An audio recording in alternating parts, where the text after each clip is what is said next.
18 మెట్ల యొక్క గాయత్రి మంత్రం చెబుతున్నాను, అందరూ చెప్పండి. మీకు 18 మెట్లు తాలూకు గాయత్రి మంత్రం ఎక్కడైనా విన్నారా? మరి ఇటువంటిది చెబుతుంటే మీరు ఎందరిలోనే ఎందుకు మీకు ఆ కోరిక కలగటం లేదు?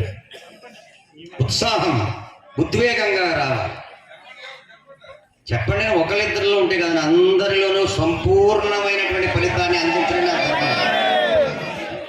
అందరూ చెప్పండి. అష్టాదశ అష్టాదశ సోపానాయ విద్మహే అష్టాదశ దేవతాయ ధీమహి తన్నో సర్వదేవతాః ప్రచోదయాత్.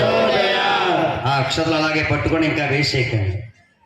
మనమంతా కూడా ఇరుముట్టు కొట్టుకొని శబరిమల వెళ్తాం కదా, వెళ్తామా లేదా? అక్కడికి వెళ్ళిన తర్వాత 18 మెట్ల దగ్గరికి వెళ్ళిన తర్వాత 18 మెట్లు ఎక్కే